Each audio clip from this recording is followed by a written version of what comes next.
That's what he's talking about. Did I just say that? It's called sugarcane. Sugarcane plantation. Yep. That on Johns Island. Johns Island. I'm gonna put this on YouTube. Go for it. Yay.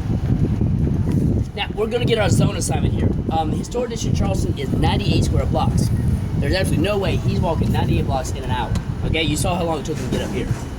But I can get involved maybe about 30 to 40 blocks in an hour, which means the historic district has been divided up into zones. Historic district is into three main zones we use for horses. So we do have an overflow zone, so technically four.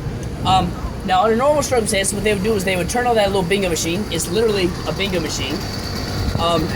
If you're Catholic, you may recognize it. And that pops up a little color ball. That little color ball lets me know what zone I'm allowed to be in. Well, now, we're here on Market Street. Named so because we have a market on it. Hey, did I get on? Sorry, I thought you already got it on.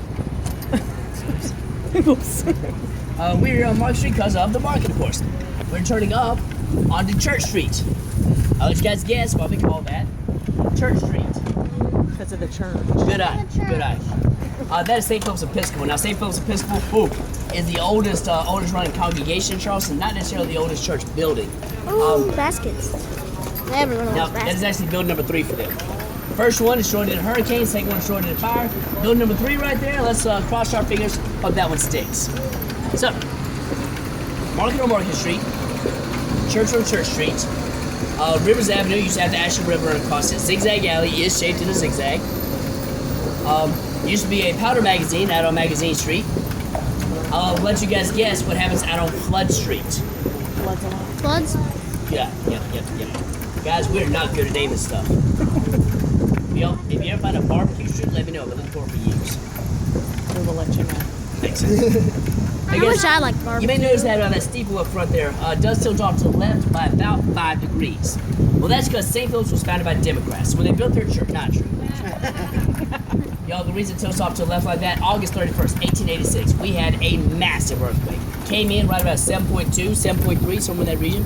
People wrote about it in their journals about seeing the streets move like waves of the ocean. Huge earthquake.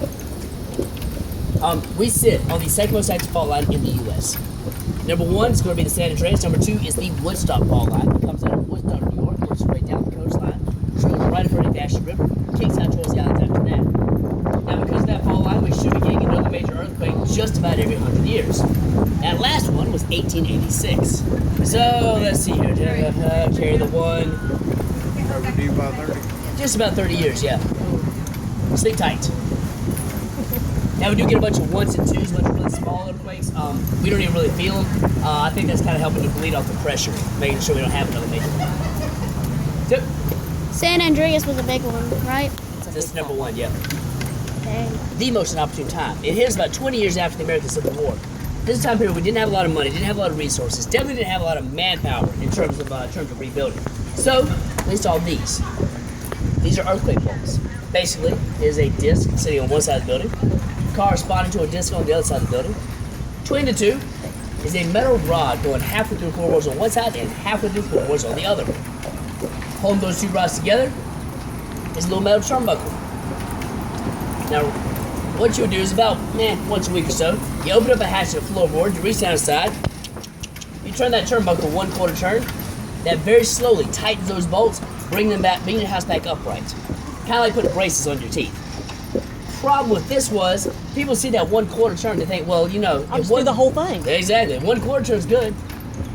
Well, shoot, Whole try a thing? half turn better. Yeah. Shoot, if a half turn's better, hashtag YOLO, let's do a whole turn. Unfortunately, some of these houses are so over-tightened, there's no give, no sway in the building whatsoever. Should we ever have another substantial quake, unfortunately, that is going to, those houses are going to be some of the first places to go. Just because there's no way they can absorb the shock of the earthquake. The other, you try to take it out, that chunk of the house just goes clunk, falls open again. Boom. Hi, tourist. So, these things are kind of like, so if you take the bolts out, that house just sort of